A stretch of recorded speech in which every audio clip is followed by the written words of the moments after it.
அனைவருக்கும் வணக்கம். நம்ம சேனல் இன்றைக்கி அக்டோபர் 20ஆம் தேதிக்கான நடப்பல் தான் பார்க்க போகிறோம். வாங்க பார்க்கலாம்.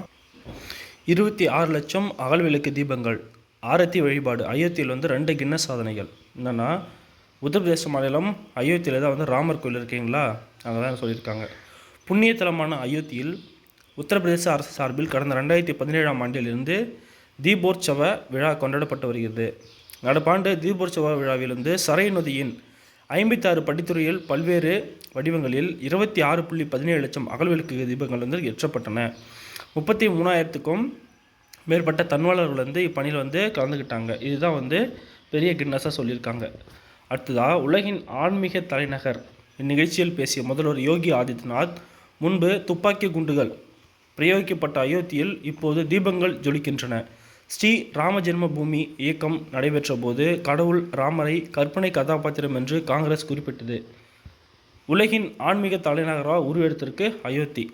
ஸோ நம்ம தெரிஞ்சுக்க வேண்டியது என்னென்னா, இப்போ உத்தரப்பிரதேசில் அந்த ராமர் கோயிலில் 26.17 லட்சம் அகல்விளக்கு ஏற்றிருக்காங்க. சரிங்களா, 2017 செலிப்ரேட் பண்ணிட்டு வராங்க. இந்த ஆண்டு அதிகப்படியான அகல்விளக்கு ஏற்றிருக்காங்க. அதுக்கு என்ன சாதனையில் இருக்குது. அதே போல் உலகின் ஆன்மீக தலைநகர் அப்படின்னு அயோத்தி தான் சொல்கிறாங்க. ஸோ ஜஸ்ட்டு தெரிஞ்சுக்கோங்க இதெல்லாம். அடுத்த திருக்குறள். ஏமுற்றவரின் ஏழை தம்மியனாய் பல்லார் பகை கொள்பவன், தான் தனியாக இருந்து பலருடைய பகையை தேடிக்கொள்பவன், பிடித்தவரை விட அறிவில்லாதனவாக கருதப்படுவான். அதிகாரம் பார்த்தீங்கன்னா பகைத்திறம் தெரியும். பிஎம் ஸ்ரீ திட்டத்தில் கேரளாவும் இணையும். கல்வித்துறை அமைச்சர் சிவன்குட்டி சொல்லியிருக்காரு. என்னன்னா, 2024 மத்திய அரசு தொடங்கப்பட்டது அந்த பிஎம் ஸ்ரீ திட்டம். நாடு முழுவதும் ஒரு குறிப்பிட்ட பள்ளியை தேர்வு செஞ்சு அதோடைய கல்வித்தரம் மற்றும் உட்கட்டமைப்பை மேம்படுத்துறது தான் இதனுடைய ஒரு திட்டமாக சொல்கிறாங்க. பாருங்கள், மத்திய அரசிடம் இருந்து நிலுவை நிதியை பெறும் வகையில் பிஎம்சி திட்டத்தில் கேரளா இணையம் அப்படின்னு சொல்லியிருக்காங்க. கடந்த 2022ஆம் ஆண்டில் மத்திய அரசால் தொடங்கப்பட்ட பிஎம் ஸ்ரீ திட்டம் நாடு முழுவதும் குறிப்பிட்ட பள்ளிகளை தேர்வு செய்து கல்வித்தரம் உட்கட்டமைப்பை மேம்படுத்தும் முன்னெடுப்பாகும். தேசிய கல்விக் கொள்கை 2020 அடிப்படையில் முன்மாதிரி பள்ளிகளை உருவாக்கும் இத்திட்டத்தின் கீழ் மத்திய மாநில அரசுகள் மற்றும் உள்ளாட்சிகளின் கட்டுப்பாட்டில் செயல்படும் 14,500க்கும் மேற்பட்ட பள்ளிகள் மேம்படுத்தப்பட உள்ளதாக சொல்லியிருக்காங்க. ஸோ பிஎம்ஸ்டி திட்டம் எப்போனா 2022. சரிங்களா, எதுக்காகனா பள்ளியோட கல்வித்தரம் மற்றும் உட்கட்டமைப்பு மேம்படுத்துறதுக்காக. அடுத்த பாருங்கள், தமிழகம் அது போக 3 மாநிலங்களில் நோட்டரிகளின் எண்ணிக்கை அதிகரிக்க அனுமதி. இந்த நோட்டரின்னா என்னென்னா, முறைகேடு ஏற்படாமல் தடுக்க முக்கிய ஆவணம் அதனுடைய சாட்சியை அங்கீகரிக்கும் நபர்களாக நோட்டரிகள் நியமனம் செய்யப்படுகிறார்கள்.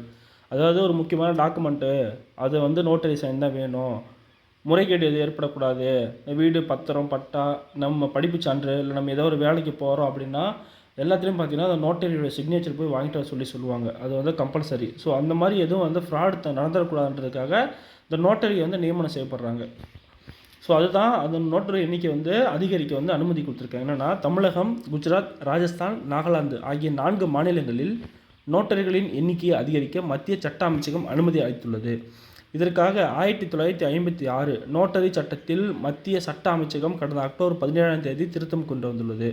அப்போ நோட்டரி சட்டம் அப்படின்னு பார்த்தீங்கன்னா 1956. முறைகேடுகள் ஏதும் ஏற்படாமல் தடுக்க முக்கிய ஆவணங்களின் சாட்சிகளை அங்கீகரிக்கும் நபர்களாக நோட்டரிகள் நியமனம் செய்யப்படுகிறார்கள். இவர்களின் எண்ணிக்கையை அதிகரிக்க வேண்டும் என மாநில அரசு முன் வச்சிருக்காங்க. அதன் அடிப்படையில் தற்போது தமிழகத்தில் 2,500 உள்ள நோட்டரிகளின் எண்ணிக்கை 3,500 அதிகரிக்கப்படுகிறது. குஜராத்தில் 2,900 6,000ஆகவும், ராஜஸ்தானில் 2,000 3,000ஆகவும், நாகாலாந்தில் 200 400ஆகவும் அதிகரிக்கப்படுகிறது. அப்போ அதிகமாக பார்த்தீங்கன்னா குஜராத் தான் அதிகமாக அதிகரிக்கப்படுது. தமிழ்நாட்டில் 2,500 3,500. ஜஸ்ட்டு பார்த்துக்கோங்க. அடுத்து, காலாவதி வாகன ஸ்கிராப்பிங் திட்டம் தமிழகத்தில் விரைவில் தொடக்கம் அப்படின்னு ஆணையர் சொல்லியிருக்காங்க. என்னென்னா, காற்று மாசுபாட்டை குறிக்கும் நடவடிக்கையின் ஒரு பகுதியாக காலாவதியான பழைய வாகனங்களை அளிக்கும் ஸ்கிராப்பிங் திட்டம் தமிழகத்தில் விரைவில் தொடங்கப்பட உள்ளது. என்னென்னா, ஒரு வாகனம் இருக்குது அப்படின்னா, ஒரு இருசக்கர வாகனமோ இல்லை 4 சக்கர வாகனமோ இருக்குது அப்படின்னா அதன் வாகனத்துடைய ஆயுட்காலம் பார்த்திங்கன்னா கிட்டத்தட்ட 15 வருஷம் தான். அந்த 15 வருஷத்துக்கு மேலே அதை கண்டம் பண்ணிடணும், அதை அழிச்சிடணும். அதை வச்சுட்டு ஓட்டணும் அப்படின்னா சுற்றுச்சூழல் மாசுபாடு ஏற்படுது. ஸோ அதனால் இந்த வாகனத்தை நாங்கள் அழிக்கிற நடவடிக்கை எடுக்க போகிறோம். அதுக்கு பேர் தான் ஸ்கிராப்பிங் திட்டத்தை கொண்டு வந்திருக்காங்க. சொல்லியிருக்காங்க, 15 ஆண்டுகளுக்கு மேலாக இயக்கப்படும் அரசு மற்றும் தனியார் வாகனங்களின் தகுதிச் சான்றை ரத்து செய்வதோடு அவற்றை அப்புறப்படுத்தவும் மத்திய அரசு முடிவு செய்தது. அதுக்குரிய அரசாணையை 2021 வெளியிடப்பட்டது. 4 ஆண்டுக்கான அந்த அரசாணையை பின்பற்ற முடியல. இப்போ பின்பற்ற போகணும்னு சொல்கிறாங்க. தமிழ்நாட்டில் பழைய வாகனங்களை அளிப்பதற்கான ஸ்கிராப்பிங் மையங்கள் அமைக்க தமிழக அரசு அண்மையில் ஒப்புதல் அளித்துள்ளது. ஸோ ஸ்கிராப்பிங் அப்படின்னா என்னென்னா, இந்த பழைய வாகனத்தை அழிப்பதற்கான திட்டம் தான். சரிங்களா?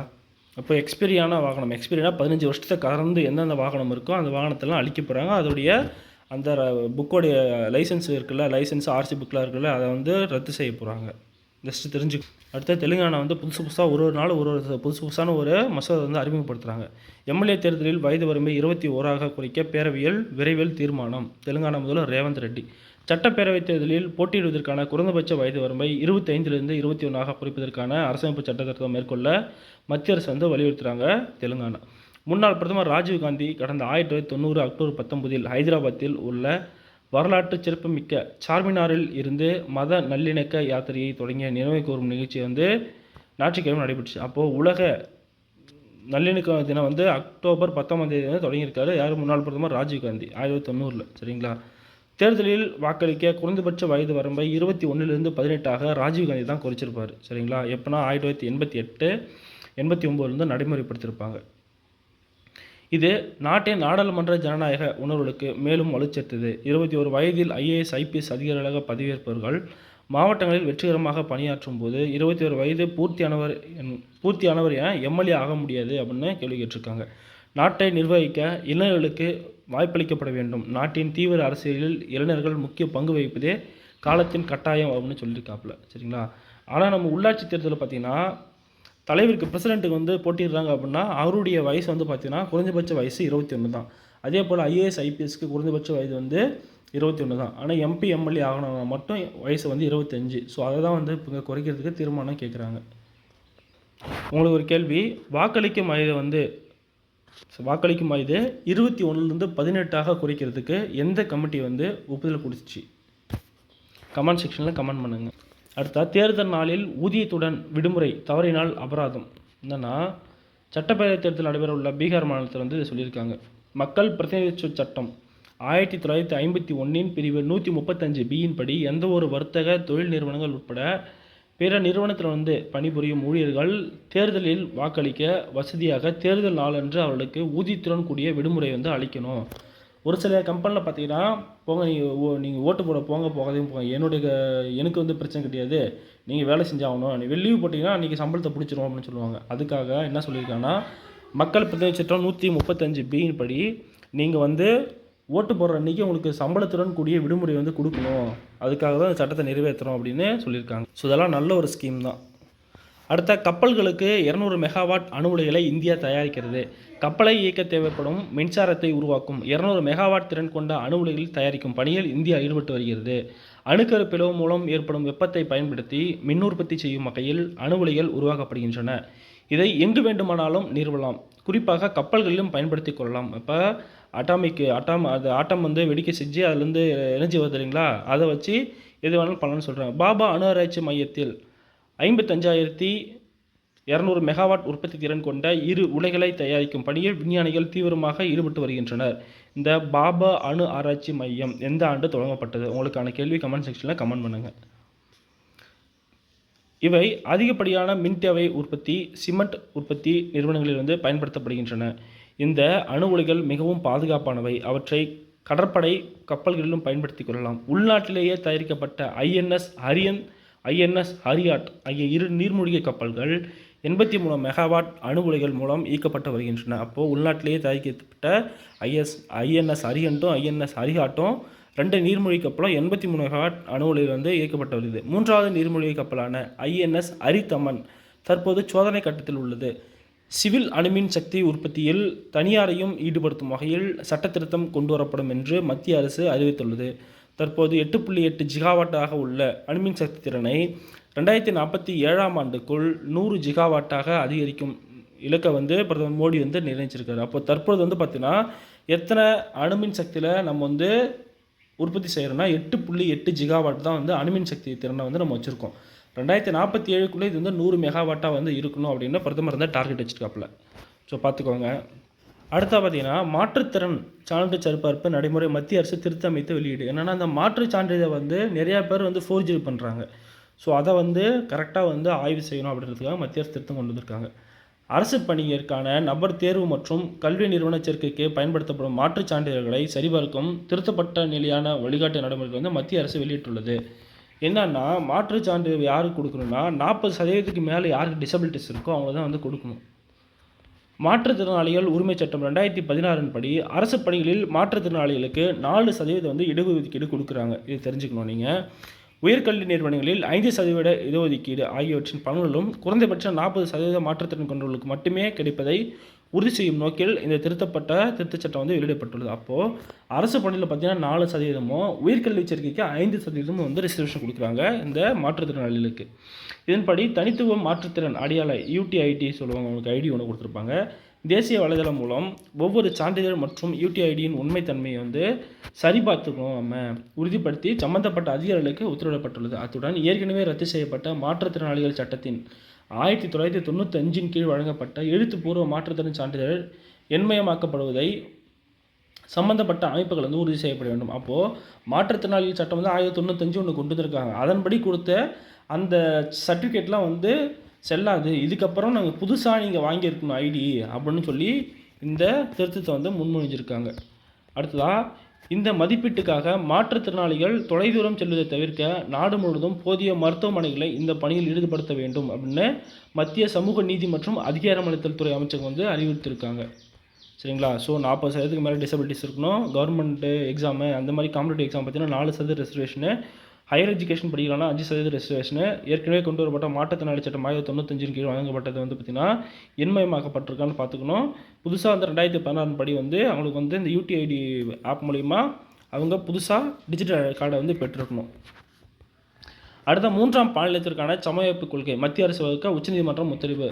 2019 ஆண்டின் 3ஆம் பாலினத்தினுடைய உரிமையை பாதுகாப்ப சட்டம் பயன்பாட்டில் இல்லாத நிலைக்கு தள்ளப்பட்டுள்ளது. அப்போ 2019 வந்து இயற்றப்பட்ட 3ஆம் பாலினத்தவர் உரிமை பாதுகாப்பு சட்டம் வந்து நடைமுறைப்படுத்தப்பட முடியல அப்படின்னு சொல்கிறாங்க. ஏன்னா நிறைய இடத்த வந்து 3ஆம் பாலினத்தவர் வந்து அவமதிக்கப்படுறாங்க. ஸோ அதுக்காக 2019 ஆண்டின் 3ஆம் பாலினத்தவர் உரிமைகள் பாதுகாப்பு சட்டம் 2020 ஆண்டின் 3ஆம் பாலினத்தவருடைய உரிமையை பாதுகாப்ப விதிமுறைகள் ஆகியவை பயன்பாட்டில் இல்லாத நிலைக்கு தள்ளப்பட்டிருது குறித்து உச்சநீதிமன்றம் வந்து உத்தரவு பிறப்பிச்சிருக்காங்க.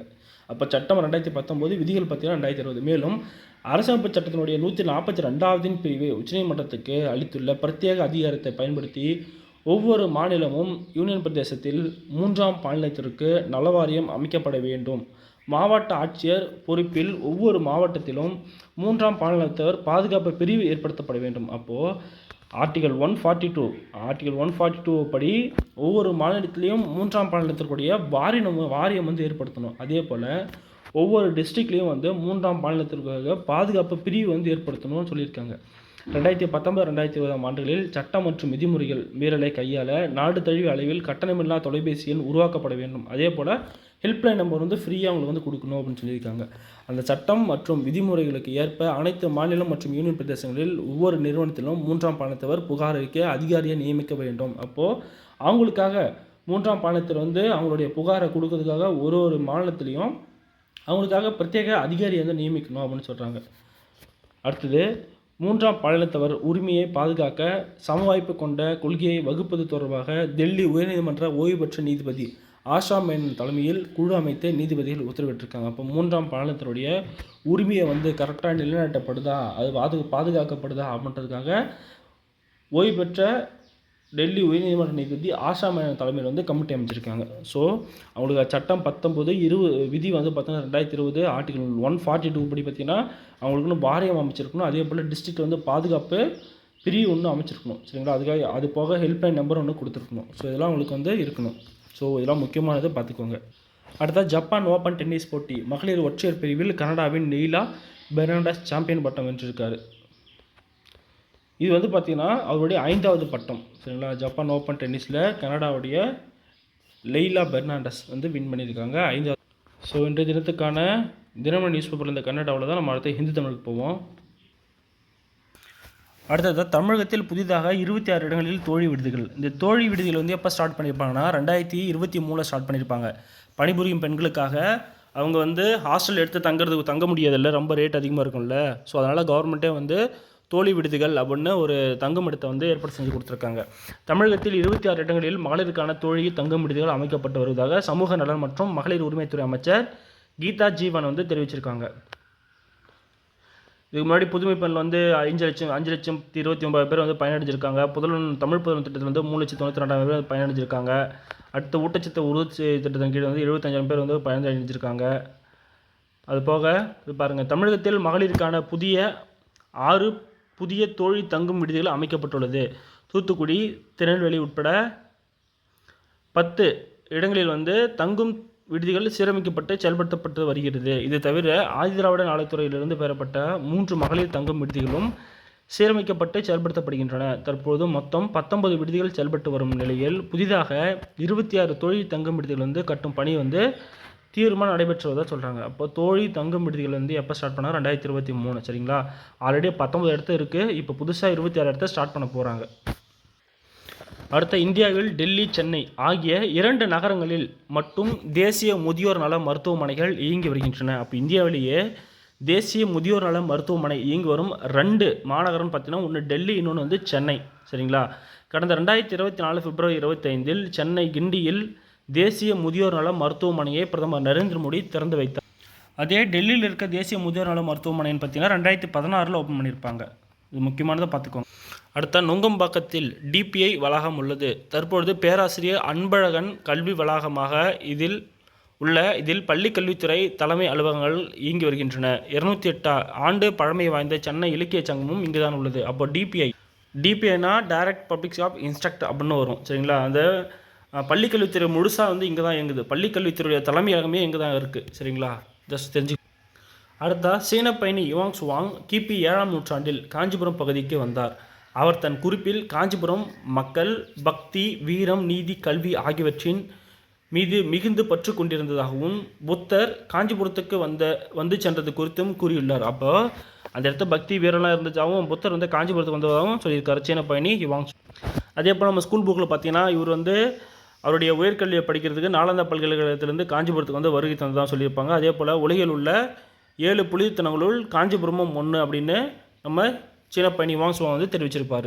அடுத்த, உத்திரமேரூர் குடவோலை தேர்தல் முறை கல்வெட்டில் கிராமங்களை நிர்வகிக்கும் சம்வஸ்தர வாரியம், அதாவது ஆண்டு வாரியம் சொல்லுவாங்க, தோட்ட வாரியம், ஏரி வாரியம், பஞ்ச வாரியம் போன்ற வாரியங்கள் குறித்தும் இந்த வாரியங்கள் கிராமத்தினர் நிர்வகிக்கும் அம்சங்கள் குறித்தும் குறிப்புகள் உள்ளன. இப்போ உத்திரமேரூர் கல்வெட்டு நமக்கு வந்து என்ன ஞாபகம் வரும்னா, இந்த குடவோலை முறை தான் ஞாபகம் வரணும். பராந்தக சோழன் நிறுவிய குடவோலை முறை 912 921 வரைக்கும் கிட்டத்தட்ட 3 வருஷம் வந்து அதனுடைய ஆட்சி வந்து அங்கே நடந்துருக்கும். ஸோ இதான் உங்களுக்கு ஞாபகம்.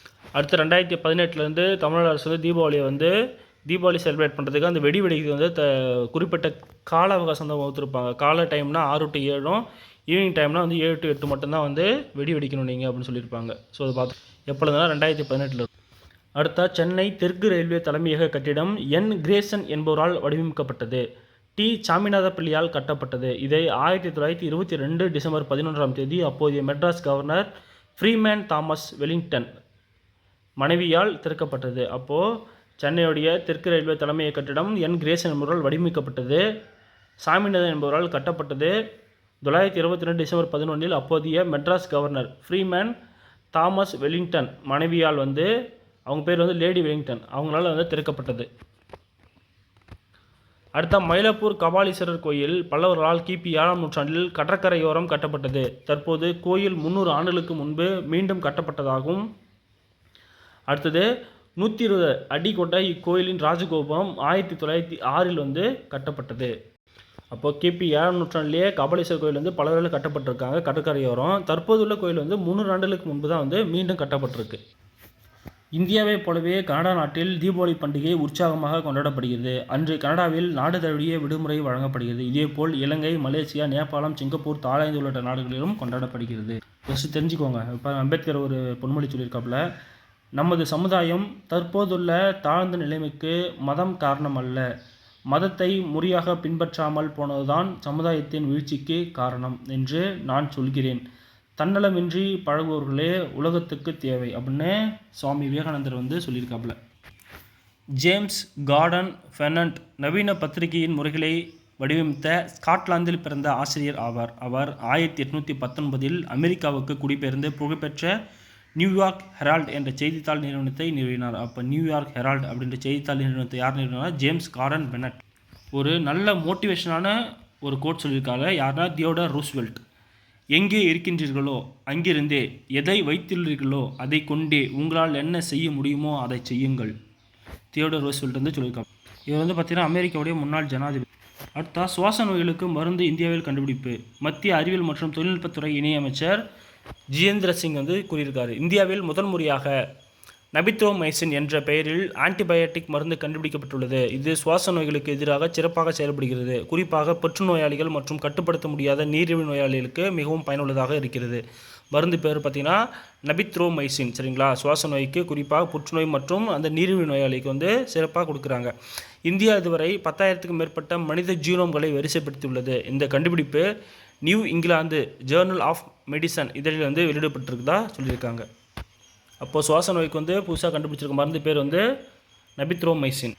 அடுத்த மாட்டுச்சாணத்தில் அகல்விளக்கு தயாரிப்பு சுய உதவிகள் வந்து தயாரிச்சிருக்காங்க. என்னென்னா ஜார்க்கண்ட் மாநிலம் ராஞ்சி மாவட்டத்தில் கான்கே, ஆர்சந்தே மற்றும் துர்வா உள்ளிட்ட பகுதியில் செயல்படும் மகளிர் சுய உதவி குழுவினர் மாட்டு சாணத்தில் அகல் விளக்குகளை தயாரிக்கின்றனர்.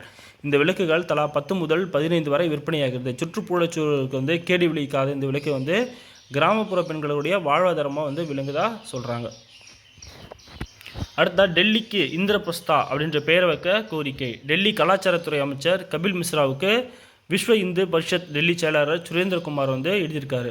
மகாபாரதத்தில் டெல்லி இந்திரபிரஸ்தா என அழைக்கப்பட்டுள்ளது. எனவே பழங்கால வரலாறு மற்றும் கலாச்சாரத்துடன் தொடர்புபடுத்தும் வகையில் தலைநகர் டெல்லி பெயரை இந்திரபிரஸ்தா என பெயர் மாற்ற வேண்டும். அதேபோல் இந்திரா காந்தி சர்வதேச விமான நிலையம், டெல்லி ரயில் நிலையம், அது ஷனாகான் பாத் வளர்ச்சி வாரியம் ஆகியவற்றுக்கும் இந்திரபிரஸ்தா என்ற பெயரை வைக்க வேண்டும் அப்படின்னு கோரிக்கை விடுக்கிறாங்க.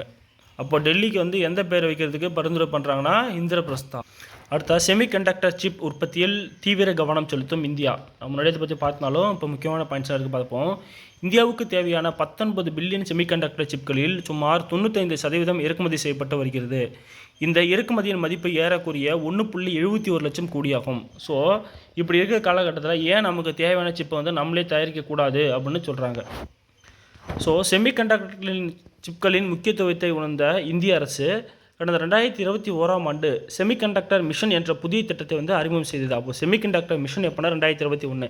இதன்படி இந்தியா மற்றும் வெளிநாடுகளைச் சேர்ந்த தனியார் நிறுவனங்களை ஈர்க்கும் பொருட்டு 76,000 கோடி முதலீடு செய்யப்பட போவதாக மத்திய அரசு வந்து அறிவிச்சிருக்காங்க. 1.6 லட்சம் கோடி முதலீடு. இதனிடையே கடந்த செப்டம்பர் மாதம் செமிகண்டக்டர் மாநாடு டெல்லியில் நடைபெற்றது. இதில் முற்றிலும் உள்நாட்டு தொழில்நுட்பத்தில் வடிவமைக்கப்பட்ட முதல் சிப்பை விக்ரம் 32 மத்திய அமைச்சர் ஐஸ்வி வைஷ்ணவ் பிரதமர் மோடியிடம் வழங்கினார். இது இஸ்ரோவின் செமிகண்டக்டர் ஆய்வகத்தில் வடிவமைக்கப்பட்டது. அப்போ இந்தியாவில் வந்து உருவாக்கப்பட்ட முதல் செமிகண்டக்டர் சிப் நேம் என்னென்னா விக்ரம் 32. சரிங்களா? அதுக்காக மிஷன் எப்போ ஸ்டார்ட் பண்ணாங்கன்னா 2021 ஸ்டார்ட் பண்ணியிருப்பாங்க.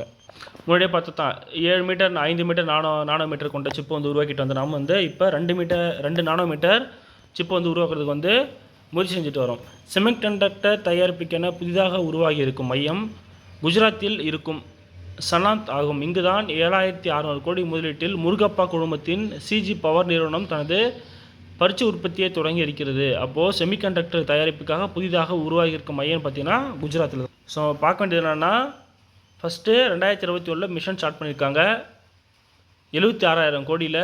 அதுக்கப்புறம் முதல் சிப் பேர் நேம் பார்த்திங்கன்னா விக்ரம் 32. அதுக்காக உருவாக்கப்பட்ட மையம் வந்து குஜராத்திலேருந்து செயல்படுது.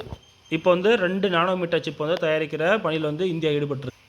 சூரியனே சூரிய குடும்பத்தின் மையம் என்கிற அறிவியல் உண்மையை முதலில் தெரிவித்தவர் போலந்து அறிவியலாளர் நிக்கோலஸ் கோபர்னிக்கஸ். அடுத்த முன்னாடியே பார்த்தோம் ஸ்டார்ஷிப் அப்படின்ற ஒரு சேட்டலைட்டு உலகின் மிகப்பெரிய ராக்கெட் என்கிற பெருமையை பெற்றிருக்கிறது. அமெரிக்காவைச் சேர்ந்த ஸ்பேஸ் எக்ஸ் நிறுவனத்தின் ஸ்டார்ஷிப் ஆரம்பகட்ட சோதனை முயற்சிகளில் தோல்வி செய்து அக்டோபர் 13 அன்று டெக்சாஸ் இதிலிருந்து 11வது முறையாக விண்ணில் வெற்றிகரமாக ஏவப்பட்டது.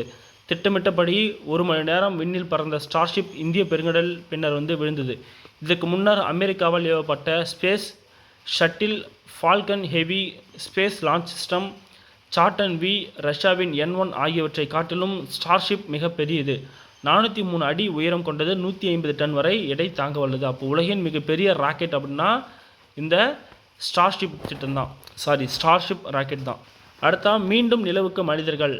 ஆர்டிமிஸ் 2 திட்டம் மூலமாக ஒரையன் அப்படின்ற விண்கலத்தில் 4 பேரை நிலவுக்கு 10 நாள் பயணமாக அனுப்ப நாசா வந்து முடிவு செஞ்சுருக்காங்க. அடுத்த ஆண்டு பிப்ரவரி 5 முதல் ஏப்ரல் 26க்குள் ஏவ திட்டமிட்டிருக்காங்க. 2022 நாசா மேற்கொண்ட ஆர்டிமிஸ் 1 திட்டம் நிலவின் சுற்றுவட்ட பாதையில் நுழைந்து பின்னர் பூமிக்கு திரும்புகையில் அதன் வெப்ப கவசம் எரிந்து போனது. அதை இது பயன்பாடாக வச்சுக்கிட்டு இப்போது ஆர்டிமிஸ் 2 திட்டம் மூலியமாக ஒரியன் அப்படின்ற விண்கலத்தில் 4 பேரை 10 நாள் பயணமாக நிலவுக்கு அனுப்புகிறாங்க நாசா. ஸோ அவ்வளோதான் ஃப்ரெண்ட்ஸ், இன்றைய தினத்துக்கான தினமணி மற்றும் ஹிந்து தமிழ் இருந்தால் முக்கியமான நியூஸ் பேப்பர். சேனலை பிடிச்சா லைக் பண்ணுங்கள், ஷேர் பண்ணுங்கள், மற்றவங்களுக்கு சப்ஸ்கிரைப் சஜஸ்ட் பண்ணுங்கள். Thank you to all.